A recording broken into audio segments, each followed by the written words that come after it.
नमस्कार दोस्तों, welcome to my YouTube channel. जैसा कि आपने देखा कि पिछले वीडियो में हम मल्लिकार्जुन ज्योतिर्लिंग के पौराणिक कथाओं के बारे में जाने थे। हम अपने इस वीडियो में एक और पवित्र ज्योतिर्लिंग के बारे में बात करेंगे और यह पवित्र ज्योतिर्लिंग महाकालेश्वर ज्योतिर्लिंग है। हिंदू धर्म में 12 ज्योतिर्लिंगों का विशेष महत्व माना गया है। हर एक ज्योतिर्लिंग के पीछे कई पौराणिक कथाएं हैं जिनका विशेष महत्व है।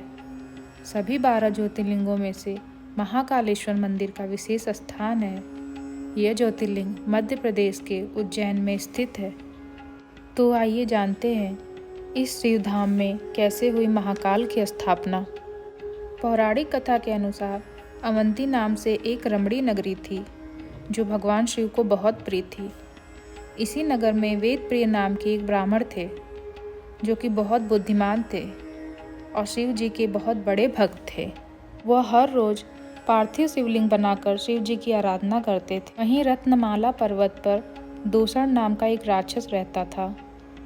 उसको ब्रह्मा जी से अजयता का वरदान मिला था, जिसके चलते उसे कोई भी हरा नहीं सकता था। पूरे ब्रह्मांड पे अपनी दुष्टता फैलाने के बाद दूषण ने अवंती नगरी के ब्राह्मणों पर अत्याचार करना शुरू कर दिया। दूषण की आज्ञा से 4 दैत्य उज्जैन की चारों दिशाओं में सबको परेशान करना शुरू कर दिए। इस दुष्ट राक्षस से मुक्ति पाने के लिए कुछ शिव भक्त ब्राह्मण एक पार्थिव लिंग के सामने शिव जी की आराधना में लीन हो गए। दैत्यों ने इन ब्राह्मण की तपस्या भंग करने की बहुत कोशिश की, लेकिन वो लोग शिव जी की भक्ति में लीन थे। ये देख दूषण क्रोधित हो गया और उसने अपने दैत्यों को इनकी हत्या करने की आज्ञा दे दी। लेकिन जैसे ही राक्षसों ने अपना शस्त्र उठाया, शिव जी की पार्थिव लिंग की जगह पर जमीन में बहुत बड़ा गड्ढा हो गया। उस गड्ढे में से भगवान शिव अपने विशाल महाकाल रूप में प्रकट हुए। उन्होंने दूषण और उनके दैत्यों को भस्म कर दिया। अपने भक्तों से प्रसन्न होकर शिव जी ने उनसे वर मांगने को कहा। उनके भक्तों ने महादेव से विनती की कि हे महादेव, आप अपने भक्तों के कल्याण के लिए यहीं विराजमान हो जाएं। महादेव ने उनकी विनती स्वीकार की और उसी स्थान पे महाकालेश्वर ज्योतिर्लिंग के रूप में विराजमान हुए। आप जानते हैं, महाकालेश्वर ज्योतिर्लिंग मात्र ऐसा ज्योतिर्लिंग है जो दक्षिण मुखी है। ऐसा कहा जाता है कि जब शिव जी दूषण को भस्म कर दिए थे, तब बाबा भोलेनाथ ने यहाँ दूषण के भस्म से अपना श्रृंगार किया था। इसीलिए यहाँ आज भी महादेव का श्रृंगार भस्म से किया जाता है। महाकालेश्वर ज्योतिर्लिंग के साथ कई रहस्य जुड़े हुए हैं। चलिए जानते हैं उनसे जुड़े कुछ रहस्यों के बारे में। ऐसा कहा जाता है कि भगवान शिव के शिवलिंग पे चिता के ताजी भस्म से आरती की जाती थी और उसी भस्म से उनका श्रृंगार भी होता था।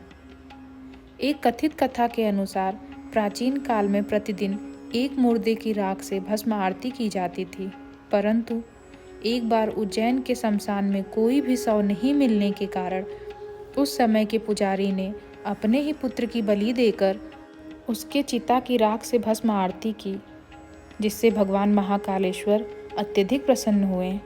उन्होंने उस पुजारी के पुत्र को जीवन दान दिया और कहा, आज से उनकी आरती कपिला गाय के गोबर से बने कंडों से की जाए।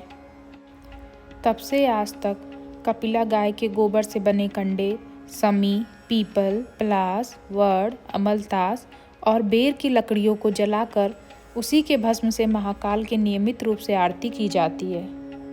लेकिन कुछ लोगों का मानना है कि आज भी यह आरती ताजी भस्म से ही होती है, जिसका मतलब यह है कि आरती से सिर्फ कुछ समय पहले जिनका अंतिम संस्कार किया गया हो, उसकी राख को भस्म बनाकर महाकाल की आरती की जाती है।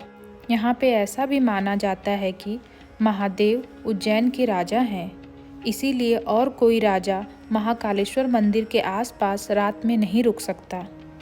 उसे सिर्फ दर्शन करने की ही आज्ञा होती है।